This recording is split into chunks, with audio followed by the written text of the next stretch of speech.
بسم اللہ الرحمن الرحیم۔ ناظرین کرام، السلام علیکم ورحمۃ اللہ وبرکاتہ۔ اتوار کی خصوصی محفل سوال جواب کی نشست میں آپ حضرات کا خیر مقدم ہے۔ ہمارے سامنے آج سوالات ہیں، بہت زیادہ تو نہیں ہے، یہ سیشن ہمارا 156واں ہے۔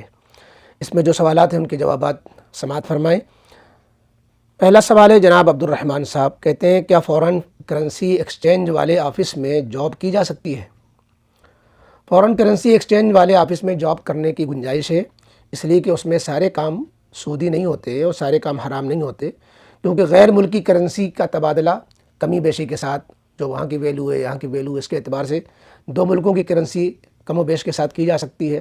اس لیے زیادہ تر اس میں یہی کام ہوتا ہے۔ تو اس میں اگر آپ کو جاب مل رہی ہے تو وہ جاب کر سکتے ہیں، شرعاً کوئی حرج نہیں ہوگا۔ کچھ بہت اگر سود بیاج ہوتا ہوگا تو وہ اکثریت کا اعتبار ہوتا ہے،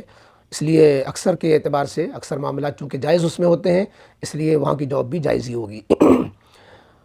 اگلا سوال دا پیرنس کہتے ہیں، دا پیرنس میں کمنٹ کرتے ہیں، میری بہن کا کچھ دن پہلے انتقال ہوا ہے،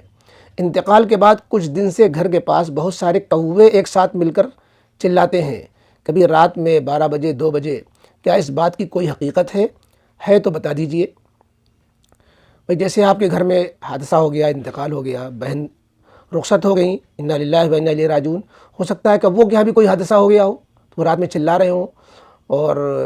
ظاہر ہے کہ ایک دن تو غم نہیں ہوتا، تو اگر کوئی کوہ ایک مر جاتا ہے تو بہت سے کوے چلانے لگتے ہیں، تو ممکن ہے کوئی بات کووں میں پیش آ گئی ہو، اس کی وجہ سے پریشان نہ ہوں، اس لیے کہ ہمیں دوسرے مخلوق کے بارے میں زیادہ پتہ نہیں ہوتا، کوے کے بارے میں، جنات کے بارے میں اور فرشتوں اور بہت سے مخلوق کے بارے میں، اللہ کی انگنت مخلوق ہے کس کے ساتھ کیا معاملات پیش آ رہے ہیں۔ آپ اس واقعے کو بہن کی رخصت سے کوے کے چلانے کو نہ جوڑیں، اسی میں جو ہے عافیت ہے، ورنہ پریشان ہو جائیں گے۔ آپ کسی عامل کے پاس جائیں گے، وہ آپ کو 10 چیزیں بتا دے گا، پھر آپ پریشان رہیں گے۔ اس لیے بس زیادہ زیادہ یہ کریں کہ جو ہے آیت الکرسی پڑھ لیں، چاروں قل 3 بار پڑھ لیں، دم کر لیں، اور اپنے گھر میں جو افراد ہیں چھوٹے بچے وغیرہ ان پر بھی دم کر دیں، انشاءاللہ کسی قسم کی کوئی نقصان نہیں ہوگا۔ اگلا سوال جناب ندیم صاحب کہتے ہیں کیا ہم سود کے پیسے رشوت کے طور پر دینا جائز ہے کہ نہیں؟ جبکہ میرے کام مکمل حلال اور جائز ہے، مگر افسر پھر بھی رشوت مانگتا ہے، جو ناجائز مانگ ہے افسر کی، یا پھر ہم حلال کے پیسے رشوت میں دیں، یا پھر ہم حلال کے پیسے ہی رشوت میں دیں؟ جی ہاں، اصل میں رشوت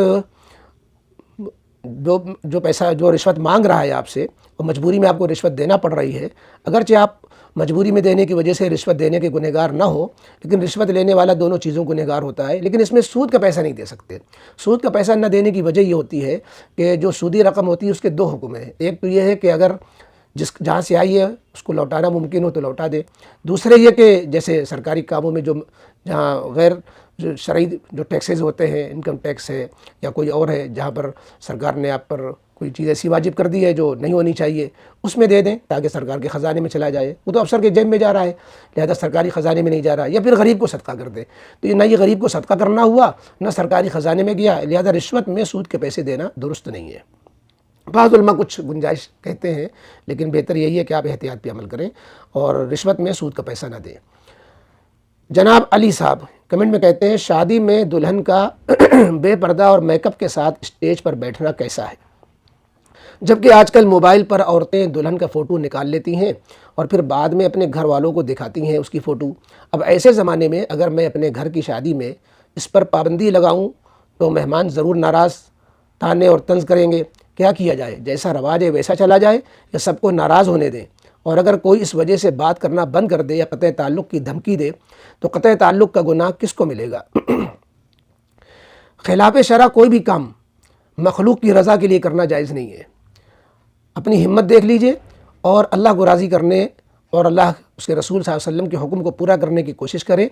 کوئی رشتہ دار اس وجہ سے اگر ناراض ہوتا ہے کہ آپ نے کیوں جو ہے یہ گناہ نہیں کیا، آپ نے کیوں جو ہے اس کا پردہ نہیں ہٹایا، کیوں آپ نے اس کو پردے میں رکھا، کیوں فوٹو نہیں کھینچنے دیا، تو وہ ناراض ہوا کرے، انشاءاللہ آپ کو اس پر بھی ثواب ہوگا۔ اس کی ناراضگی جھیلنے میں جو آپ کو صبر کرنا پڑ رہا ہے، پریشانی اٹھانی پڑ رہی ہے، اس پر بھی آپ کو اجر ملے گا۔ لہذا اپنی حد تک جتنا بس میں ہو اتنا شریعت کے خلاف چیزوں سے بچنا چاہیے۔ کسی خاتون کا فوٹو لے کر اس کو وائرل کرنا یہ گناہ کی بات ہے، اس کی اجازت آپ بالکل نہ دیں۔ اولاً تو اس طرح دھوم دھام کی شادی نہیں ہونی چاہیے کہ جو ہے کوئی ہال بک ہو اور اس میں اسٹیج میں دلہن کو سجا کے بٹھایا جائے، گھر سے رخصتی ہونی چاہیے، سنت طریقہ تو یہی ہے، گھر سے رخصتی ہو، اور جو ہے لڑکی والوں کے یہاں نہ کوئی دعوت ہو، نہ لڑکی والوں کے یہاں شادی بارات کی دھوم دھام ہو، نہ بہت بڑی کوئی بارات آئے، بس جتنی ضرورت ہو مسجد میں نکاح ہوا، گھر سے رخصت کیا۔ اگر مسجد میں نکاح ہو، گھر سے رخصتی پھر آپ ٹھان لیں گے، اللہ آپ کا خرچ بھی بچائیں گے، سنت کے مطابق شادی بھی ہوگی۔ اب اگر لڑکے والے ہی نہیں مانتے تو شادی کینسل نہ کر کے جس حد تک آپ کو عمل کرنا ممکن ہو کر لیں، باقی استغفار کر لیں، اس سے آگے کچھ نہیں کہا جا سکتا۔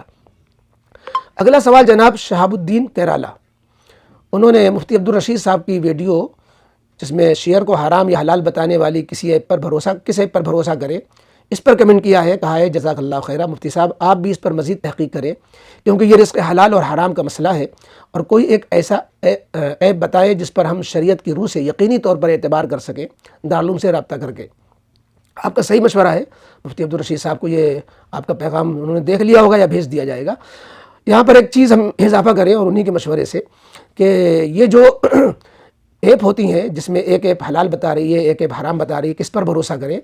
تو اس میں مفتی صاحب نے تو اصولی جواب دیا ہے کہ جس پر دل ٹھکے اور آپ کو اطمینان ہو اس کی بات مان لیں، لیکن اس میں ایک چیز یہ بھی ہے کہ پینل دیکھ لیا جائے،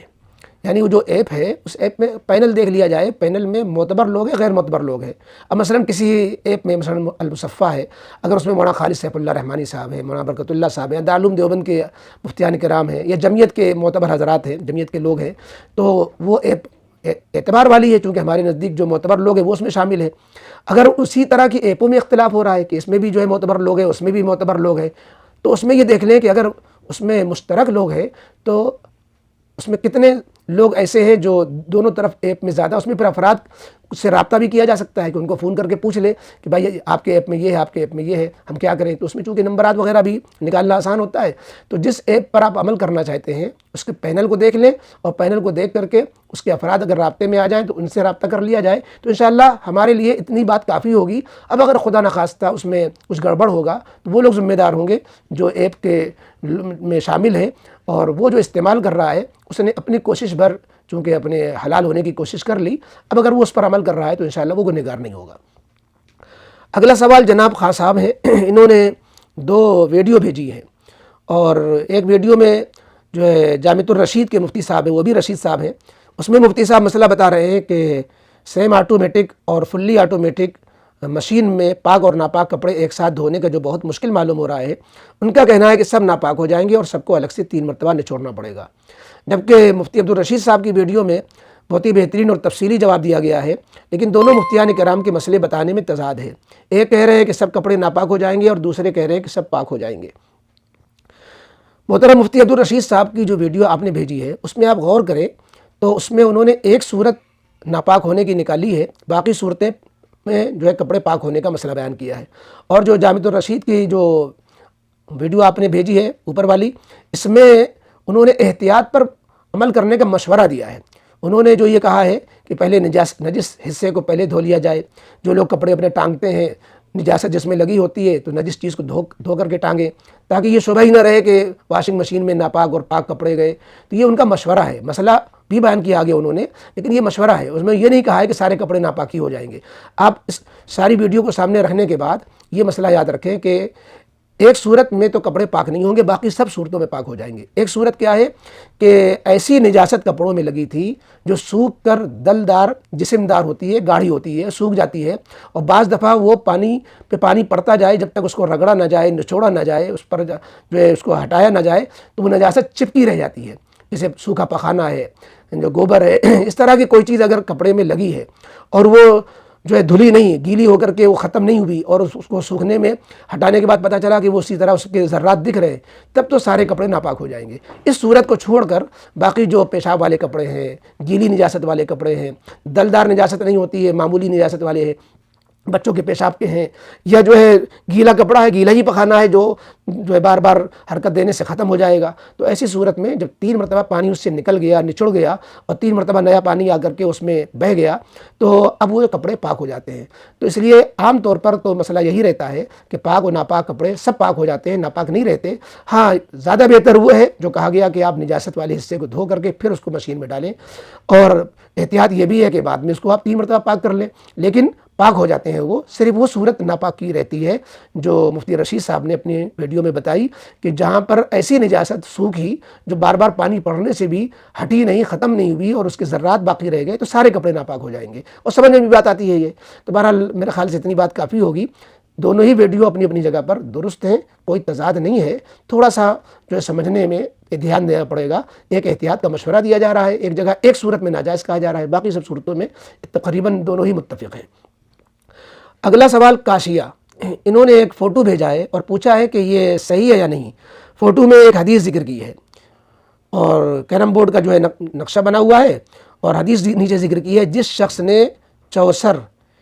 کھیلی تو گویا اس نے اپنے ہاتھ خنزیر کے خون اور گوشت سے رنگ لیے۔ صحیح مسلم حدیث نمبر 2260۔ یہ جو چوسر کھیلنا، یہ زمانے جاہلیت میں بھی جو ہے سٹہ اور جوا کی کھیلنے کی شکل ہوتی تھی، اور چوسر کھیلتے تھے اور اس میں حلال و حرام کی شرطیں لگاتے تھے۔ اس کے لیے تو یہ سخت وعید ہے اور بالکل صریح حرام ہے، لیکن جو عام طور پر جو یہ کھیلتے ہیں، کیرم بورڈ کھیلتے ہیں، یا اس میں اگر حلال حرام کی شرط نہیں ہے، جوا نہیں ہے، تو وہ بھی مکروہ تحریمی ہے، اس لیے کہ وقت کا ضیاع ہے اور صحت کے اعتبار سے وہ غیر مضر ہے۔ اس میں جو ہے خام دماغ تھکتا ہے اور جسمانی بھی کوئی فائدہ نہیں ہوتا، وقت الگ برباد ہوتا ہے، اس لیے وہ بھی منع ہے۔ لیکن اگر چوسر والی وہ شکل جس میں جوا شامل ہو جاتا ہے، وہ ایک دم حرام ہے، جیسا کہ حدیث میں کہا گیا۔ خنزیر والی جو وعید ہے کہ خنزیر سے ہاتھ رنگنے والی بات ہے، اس لیے وہ بہرحال جو آپ نے فوٹو بھیجا صحیح ہے۔ اگلا سوال عاقب بھائی، حاجی عاقب صاحب ناظر باغ مسلح، انہوں نے جو میری ایک ویڈیو تھی، بچوں اور بچیوں کو ایسے کپڑے پہنانا زہر ہے، اس پر کمنٹ کیا ہے کہ سلام کے بعد کہتے ہیں، مفتی صاحب اس طرح ریڈی میڈ لباس بنانا اور بیچنا کیسا ہے؟ ہمارے ہاں بہت بڑی تعداد میں دیندار مسلم بھائی بچوں کے بلکہ بڑوں کے بھی بے حیائی والے لباس بنا رہے ہیں اور بیچ رہے ہیں۔ بنانا اور بیچنا اس میں بھی کراہت ہے، لیکن پہننے اور پہنانے میں جو کراہت ہے اس سے کم ہے، اس لیے کہ بنانا اور بیچنا اگرچہ یہ کراہت اس لیے کہ اس میں ذریعہ بن رہا ہے آدمی، اگر یہ کپڑے لوگ بنانا چھوڑ دیں، بیچنا چھوڑ دیں، تو وہ لوگ تعداد گھٹ جائے گی جو بے حیائی والے کپڑے پہنتے ہیں، پریشان ہوں گے وہ۔ تو اس لیے بنانا بیچنا چونکہ ایک قسم کی گناہ میں معاونت ہے، اس لیے اس کو بھی مکروہ کہتے ہیں، بنانے کو بھی بیچنے کو بھی، لیکن اس درجے کا گناہ نہیں جس درجے کا پہننے اور پہنانے میں ہے۔ لہذا اگر کوئی اور ذریعہ معاش نہیں ہے تو مجبوری میں، جبکہ چلن ایسی ہے 90% لوگوں میں اس طرح کی، جیسا کہ آپ نے کہا کہ رواج میں آ چکا ہے یہ سب چیزیں، تو ایسی صورت میں بنانے اور بیچنے والے اگر ذریعہ معاش کے اعتبار سے ان کے پاس کوئی اور ذریعہ نہیں ہے تو بادل ناخواستہ اس کام کو کرتے رہیں اور جو ہے توبہ استغفار بھی کرتے رہیں، کوشش کریں کہ اگر جائز لباس بنانے میں ان کے لیے بات بن رہی ہو اور معاش میں فرق نہ پڑ رہا ہو تو جائز لباس تک ہی محدود رہیں، ورنہ جو ہے بنائیں اور استغفار اور کراہیت سمجھیں، اس میں بہرحال کراہیت ہے۔ حلال آمدنی تو حلال رہتی ہے، چونکہ بیچنا بھی جائز ہے، بنانا بھی جائز ہے۔ جائز ہونے سے مراد یہ ہے کہ یہ استعمال کرنے والے کے اوپر ہے۔ مثلا آپ نے ایک بے حیا سے بے حیا لباس بنایا، لیکن اس کا ایک جائز استعمال بھی ہو سکتا ہے، تو یہ پہنانے والے کے اوپر ہے کہ وہ جائز جگہ پہنا رہا ہے یا ناجائز جگہ۔ مثلا میاں بیوی دونوں ایک دوسرے کے سامنے برہنہ ہو یا برہنہ والا لباس پہنے، یا جو ہے چاہے جیسا لباس پہنے تنہائی کے اندر آپس میں ایک دوسرے کے لیے، تو اس کا ایک جائز استعمال بھی ہو گیا۔ اسی طریقے سے وہ چیز جو مہنگی سے مہنگی کیوں نہ ہو، ہم اس کو ناجائز پہنانا منع ہے اس کا، لیکن ہم اس کو وہ چیز لائے اور اس کو ہم نے پوچھا بنا لیا، یا اس کو ہم نے کاٹ پیٹ کر کے کچھ اور بنا لیا، تو اس کا چونکہ کچھ اور یوز بھی ہو سکتا ہے، اس بنا پر بنانے بیچنے کی حد تک جو ہے اس درجے کی برائی نہیں رہ جاتی ہے، لیکن پھر بھی کچھ نہ کچھ تو ہے۔ اس کے بعد سوال ہے سمر صاحب کانپور، سلام کے بعد کہتے ہیں، مفتی صاحب میرا سوال ہے کہ ہم دن بھر درود ابراہیمی پڑھتے ہیں اور میرے والدین نہیں ہیں، کیا ان کو پڑھ کے بخش سکتے ہیں؟ اس کا ثواب ہے یا منع ہے؟ منع ہی ہے۔ جواب یہ ہے کہ کسی بھی جائز چیز کا، کسی بھی ثواب والے عمل کا ثواب بخشا جا سکتا ہے۔ درود شریف پڑھنا بھی بہت بڑا نیک عمل ہے، لہذا درود شریف پڑھ کر کے بھی اس درود شریف کو اللہ اپنے نبی علیہ السلام کے لیے قبول فرما لیجئے اور اس کا ثواب ہمارے مرحومین والدین کو پہنچا دیجئے، تو دونوں باتیں صحیح ہو جائیں گی، درود شریف کا ثواب بھی بخشا جا سکتا ہے۔ اگلا سوال محمد شاہد صاحب، انہوں نے سلام کے بعد کہا کہ مفتی صاحب جن کی کمائی حرام ناجائز ہے، سود اور رشوت پٹاخے کی ہے، تو کیا ان کے وہاں دعوت میں شرکت کر سکتے ہیں؟ جواب یہ ہے کہ اس میں یہ دیکھا جائے گا کہ ان کی جو آمدنی ناجائز ہے وہ زیادہ ہے یا کم ہے۔ مثلا کسی شخص کے 2-3 کام ہیں، وہ سود رشوت کا لینا دینا بھی اس کا ہے، پٹاخے کا کام بھی ہے، ساتھ میں اس کے کچھ جائز کام بھی ہیں، زمین کا کام کرتا ہے، کچھ اور اس کی جو ہے بزنس وغیرہ ہے جو حلال ہے، تو اب اس کی آمدنی اگر زیادہ جائز ہے تو اس کی دعوت قبول کرنا جائز ہے، زیادہ حرام ہے تو اس کی دعوت قبول کرنا ناجائز رہے گا۔ اور اگر تھوڑی جائز ہے آمدنی جو حلال ہے وہ تھوڑی ہے، لیکن وہ کہتا ہے کہ میری جو تھوڑی آمدنی ہے جائز، میں اس میں سے آپ کو کھلا رہا ہوں، تو بھی اس کے یہاں دعوت قبول کی جا سکتی ہے، ورنہ پھر ایسے کیا دعوت قبول کرنا صحیح نہیں ہے۔ اب 2 سوال آڈیو میں آئے ہیں، ان کو بھی سماعت فرما لیں۔ مولانا اکرم الہی صاحب، انہوں نے پوچھا ہے کہ یہ جو مصلی ہوتا ہے جنازے کے لیے، نماز جنازہ کے لیے مصلی جو ہے جنازے کے پیچھے مصلی بچھا دیتے ہیں اور امام صاحب مصلی پہ کھڑے ہو کر کے نماز پڑھاتے ہیں، تو یہ مصلی کیا ہے، اس کی کیا حیثیت ہے، اس کا استعمال کرنا چاہیے نہیں کرنا چاہیے، بدعت ہے؟ اس سلسلے میں تھوڑی تفصیل یہ ہے کہ یہ جو کفن 3 مردوں کے لیے لگائے جاتے ہیں یا عورتوں کے لیے 5 کفن، اس میں اوپر کی چادر یا مصلی یا غسل والی جو ہے کپڑے وغیرہ یہ اس میں شامل نہیں ہے۔ لہذا اگر مرحوم کے کفن سے پیسے سے لیے جا رہے ہیں، کفن وغیرہ مرحوم کا یہ مرحوم کے پیسے سے لیا جا رہا ہے، تو کتابوں میں لکھا ہے کہ صرف واجب چیزیں مرحوم کے پیسے سے لینی چاہیے۔ باقی جو ہے مرحوم کے واجب چیزوں سے مراد یہ ہے کہ یہ مصلی بچھا کر کے امام صاحب کے لیے بنانا مصلی، یہ کوئی واجب نہیں ہے۔ یہ صف کو بیچ میں رکھنے کے لیے اور یا امام صاحب کے اعزاز کے لیے کسی نے مصلی کا یہ ایجاد کر دیا، ورنہ جب زمین پا گئے سارے جو ہے مقتدی زمین پہ کھڑے ہیں، سب کی نماز ہو رہی ہے، تو امام صاحب بھی اس پہ کھڑے ہو سکتے ہیں۔ لہذا ایک مصلی کی ناجائز خرچ ہے اور یہ مرحوم کے پیسے سے نہیں کرنا چاہیے۔ اسی طریقے سے اوپر والی جو چادر اڑاتے ہیں یہ مرحوم پر، یہ بھی جو ہے مرحوم کے پیسے سے نہیں ہونی چاہیے، ورنہ پھر مرحوم کے پیسے سے اگر ہے تو اس کو وراثت میں پھر شامل کرنا چاہیے، پھر سارے وارثوں کی اجازت کے بغیر کسی غریب کو بھی دینا صحیح نہیں ہوگا۔ اس سلسلے میں بڑی بے احتیاطی ہوتی ہے کہ مرحوم کے جو ہے پیسے سے کفن دفن منگایا گیا اور اس میں وہ چیزیں بھی شامل کر دی گئیں جو واجبی خرچوں میں نہیں آتی ہیں، اس سے پرہیز کرنا چاہیے۔ اگر کوئی کسی کو کرنا ہے تو اپنے پیسے سے کرے، پرسنل پیسے سے، مرحوم کے پیسے سے نہ کرے۔ دوسرا ایک سوال جناب حاجی کمال صاحب ہیں، کمال احمد صاحب، ہمایوں باغ چمن گنج، انہوں نے آڈیو میں ایک سوال کیا ہے، بلکہ 2 سوال کیے ہیں۔ ایک سوال تو یہ کیا ہے کہ ان کی اہلیہ نے کسی مجلس میں اور کسی دینی پروگرام میں یہ سنا کہ جن کے ذمے قضاء عمری ہے اور ان کو یاد نہیں ہے کہ کتنی نمازیں ان کی چھوٹی ہوں گی، تو وہ 1.5 سال تک قضاء عمری پڑھ لیں، 1.5 سال تک پڑھتی رہیں گی تو ساری قضاء عمری ان کے ذمے سے ختم ہو جائیں گی۔ تو یہ کوئی ضابطہ نہیں ہے بھائی، جواب یہ ہے کہ یہ کوئی ضابطہ نہیں ہے۔ ہر ایک کو اپنی چھوٹی ہوئی نمازوں کا اندازہ لگانا پڑے گا۔ ہو سکتا ہے کہ کسی کی قضاء عمری 1.5 سال میں ختم ہو، کسی کی 3 سال میں بھی ختم نہ ہو، کسی کو جو ہے قضاء عمری مثلا 40 سال ہونے پر کسی نے اپنی نماز شروع کری اور 25 سال کی چھوٹی بھی نمازیں ہیں، تو ظاہر ہے کہ اگر زندگی اس کی 25 سال اور رہتی ہے تو 25 سال تک پڑھتے رہنا پڑے گا۔ یعنی پڑھتے رہنا پس مراد یہ ہے کہ اگر ہر ایک نماز کے ساتھ ایک نماز قضا کی ملا رہا ہے تو، اور اگر روزانہ 5 نمازیں ایک ٹائم میں ملا لے رہا ہے تو اس کو ایک اندازہ بہرحال نکالنا پڑے گا۔ صرف 1.5 سال کا اندازہ نکالنا یہ کافی نہیں ہے، بلکہ چھوٹی ہوئی نمازوں کی تعداد نکالنی پڑے گی۔ اس تعداد کے اعتبار سے چاہے وہ 1 سال کے اندر پڑھ لے، چاہے وہ 10 سال اس میں لگ جائے، چھوٹی ہوئی نمازوں کی تعداد جب مکمل ہو جائے گی اندازے سے، تو اس پر ہماری ویڈیو بھی ہے کہ قضاء عمری کیسے پڑھیں، اس کو دیکھ لیں۔ جدید مسائل میں اس کا ڈسکرپشن میں اس کا نمبر دے دیا جائے گا، اس کو جو ہے دیکھ لیں کہ قضاء عمری کے لیے کیا جو ہے طریقہ ہے۔ اور اسی آڈیو میں